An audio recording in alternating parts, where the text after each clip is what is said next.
একটা খুবই গুরুত্বপূর্ণ ডিসকাশন করতে চাই, এবং সেই ডিসকাশনটাই হচ্ছে বাংলাদেশের পরবর্তী টি-20 বিশ্বকাপের স্কোয়াড নিয়ে। যেই দলটা 15 সদস্যের হবে বলে আমরা মনে করতেই পারি, কারণ বিশ্বকাপ স্কোয়াড গুলো আসলে 15 মেম্বার স্কোয়াড হয়, এবং সেই 15 জন সদস্য কারা হতে যাচ্ছেন বাংলাদেশ দলে সেটা মোটামুটি ড্রাফটেড, খসড়া সেই 15 জনের নাম রেডি হয়ে গেছে। এবং সেই দলটা এখন পর্যন্ত যেভাবে লিটন কুমার দাস এবং থিঙ্ক ট্যাঙ্ক হিসেবে যারা কাজ করে, গাজী আশরাফ হোসেন লিপুকে আমি একটু বাইরে রাখছি এখান থেকে, তারা যেভাবে পরিকল্পনা করেছে আমার কাছে মনে হয় they are in the right way. Gazi Ashraf Hossain Lipu versus Liton Kumar Das. Lipu ভাইয়ের কথা বলছি যেহেতু লিপু ভাইকে শ্রদ্ধা জানিয়ে সালাম দিতে চাই। লিপু ভাই, আসসালামু আলাইকুম।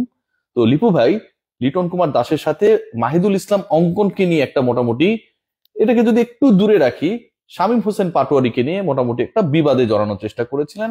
Attack counter attack, Bangladesh cricket বোর্ডের পৃষ্ঠপোষকতা, মানে লিপু ভাইয়ের কাউন্টার বাইট সার্কুলেট করা মিডিয়ার কাছে, এটা মিডিয়া ডিপার্টমেন্টের দোষ না, আবারও বলছি মিডিয়া ডিপার্টমেন্টকে এটা করতে বলা হয়েছে অপারেশনস থেকে, তারা সেটা করেছে।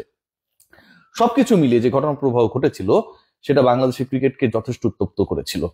সেই সূর্যের উত্তাপ শেষ পর্যন্ত কমেছে, এবং শেষ পর্যন্ত একটা বিষয় ডিসাইডেড হয়ে গেছে, Mahidul Islam Ankon is not going to be the part of the national side in the upcoming টি-20 ওয়ার্ল্ড কাপ। এটা ফিক্সড।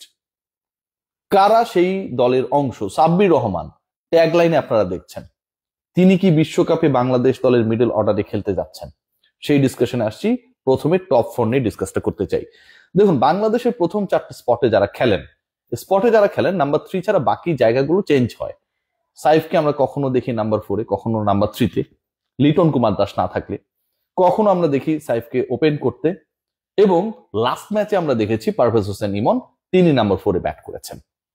পারভেজ হোসেন ইমন যেই ম্যাচটায় নাম্বার 4-এ ব্যাট করলেন, ঠিক তার আগের ম্যাচে হি ওয়াজ দ্য ওপেনার, এবং দুটা ম্যাচেই তিনি কিন্তু একটাতে অপরাজিত ছিলেন, 30+ রান করেছেন, আগের ম্যাচেও কিন্তু ভালো করেছিলেন। সো টপ 4-এ কোনো চেঞ্জ আসছে না। শাফল করে যদি খেলানো হয় তাহলে এই যে 4 জন ব্যাটার, তানজিদ হাসান তামিম, পারভেজ হোসেন ইমন, সাইফ হাসান এবং লিটন কুমার দাস, তারাই চেঞ্জ করে করে খেলবেন। এটা নিয়ে কোনো ধরনের সংশয়ের সুযোগ নেই। টপে কারা ব্যাট করবেন, 1 আর 2 কারা হবেন, সেটা নিয়ে অনেক ডিসকাশন হবে, অনেক পরিকল্পনা হবে, according to the atmosphere, according to the opponent, according to the field, সবকিছু মিলিয়ে অনেক কিছু হবে। বাট প্রথম 4টা স্পট ফিক্সড। নাম্বার 5 কে সব ঠিক থাকলে, ইনজুরি সংক্রান্ত কোনো হঠাৎ বাধা না আসলে, তাওহিদ হৃদয় নাম্বার 5। আমরা অনেক আলোচনা করি, সমালোচনা করি। তাওহিদ হৃদয়ের ক্যালিবার নিয়ে সমালোচনার অন্যতম একটা কারণ এটা হচ্ছে লিটনীয় প্রবলেম। লিটন কুমার দাসের যে প্রবলেমটা, মানে লিটন কুমার দাস কত বড় ক্রিকেটার, কত বড় মাপের ক্রিকেটার। আবারও বলছি, লিটন খারাপ খেললে বা উল্টা পাল্টা শট খেলে আউট হলে আমি ধুয়ে দিব তারে, এখনই বলে রাখতেছি। সেই জিনিসটা, সেই বিশ্বাসটা তার মধ্যে আমার কাছে মনে হয় যে তুলনামূলকভাবে কম।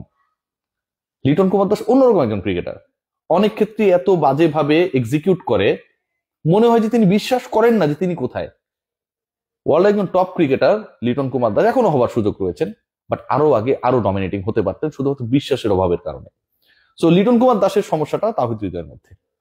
ভালো ক্রিকেটার, সব দিকে শট খেলতে পারেন, কারো মতো রেডিমেড প্রোডাক্ট না। বাংলাদেশের হয়ে আপনারা খেয়াল করে দেখবেন যে তাওহিদ হৃদয় কিন্তু গত কয়েকটা সিরিজে ফর্মে ফেরার চেষ্টা করেছেন, যেই ফর্মহীনতা তার ছিল। শ্রীলঙ্কার এগেনস্টে সেই নকটা যথেষ্ট ভালো ছিল, বাংলাদেশকে জিতিয়েছিলেন। সো তাওহিদ হৃদয় নাম্বার 5, এটা নিয়ে কোনো ডাউট নেই। এবং প্রত্যেকটা বিপিএল এ তাওহিদ হৃদয় ছন্দে থাকেন।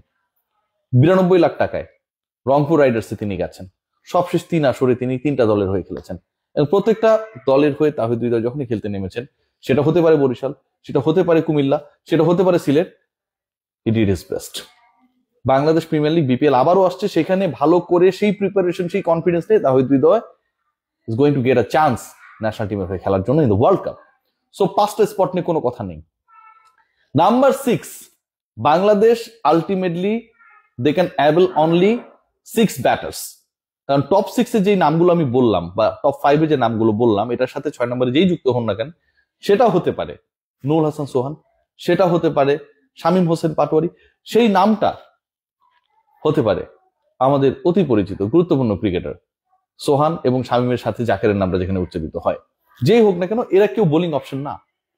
সো টপ 6-এ আপনার বোলার যেহেতু নাই, লাস্ট 5-এ you have to make sure that 5 bowlers will be there. So Bangladesh 6 জন ব্যাটারি খেলাতে পারবে, 5টা স্পট ডান। 6 কে হবে সেই আলোচনায় পরে আসছি। বোলিং ডিপার্টমেন্টে 3 জন স্পিনার স্পটটা একদমই ফাইনাল। রিশাদ হোসেন লাস্ট ইয়ারের highest wicket taker and is going to play in the Big Bash, যেটা অনেক বড় বাংলাদেশ দলের জন্য একটা মানে কি বলবো শুভকামনা জানানোর মতো, কনফিডেন্ট হবার মতো একটা ব্যাপার যে বিগ ব্যাশ খেলে এসে সেখানে এক্সপিরিয়েন্স নিয়ে এসে কম্পিটিটিভ বিগ ব্যাশের একজন ক্রিকেটার ডিরেক্ট ওয়ার্ল্ড কাপে চলে যাবে, এটা অনেক বড় একটা ব্যাপার। সেখানটা রয়েছে শাক মেহেদি। শাক কিভাবে হচ্ছে অন্যদেরকে পাকে ঘুরাতে পারে সেটা আপনারা সবাই জানেন। রয়েছেন নাসুম আহমেদ। সো এই 3 জনের জায়গা নিয়ে স্পট নিয়ে আমি কোনো দেখি না। এখানে যদি খুব পলিটিক্স না হয়, পলিটিক্স করার মতো লোকজন এখনো টিমের মধ্যে রয়েছেন, তারা যদি ওই রাজনীতি ওই গুটিবাজি গুলো না করেন, তাহলে আমার কাছে মনে হয় যে বাঁহাতি অর্থোডক্স নাসুম, অফ স্পিনার শাক মেহেদি, লেগ স্পিনার রিশাদ, এদেরকে নিয়ে কোনো ধরনের সংশয় নেই। 8টা স্পট চলে গেছে। 4 জন প্রিমিয়াম পেস বোলার কারা? মুস্তাফিজুর রহমান, তাসকিন আহমেদ, তানজিম হাসান, সাকিব, সাথে শরীফুল ইসলাম। আমি মনে করি সদস্যের স্কোয়াডে 12টা স্পট ডান। বাংলাদেশ একজন পঞ্চম পেসার নিয়ে যাবে এবং সেই পঞ্চম পেস বোলার হিসেবে যিনি খেলবেন, যখনই তিনি কোন একটা ম্যাচে খেলবেন, বাংলাদেশ টিম ম্যানেজমেন্ট সেই কনফিডেন্সটা পেতে চায় that he can bat well, he can chase down some particular targets, he can hit some sixes and fours to make your score smarter. সেই জায়গাটায় আমার কাছে মনে হয় প্রমাণ করেছেন নিজেকে, দলে থাকার জন্য যোগ্য দাবিদার হচ্ছেন মোহাম্মদ সাইফুদ্দিন। পেস বলটা করতে পারেন, স্লগে ভালো বল করেন, মাঝে মাঝে উদার উদার মার খান ব্যাটিং এ যখন আপনি কোনো কিছু এক্সপেক্ট করবেন না। খেয়াল করে দেখুন আইরিশদের বিপক্ষে সেকেন্ড ম্যাচে দে ওয়ার আন্ডার ট্রাবল, রুল হাসান সোহানরা যখন আউট হয়ে উইকেট বেরিয়ে চলে এলেন, Saifuddin ultimately he made it sure that Bangladesh will be the winner.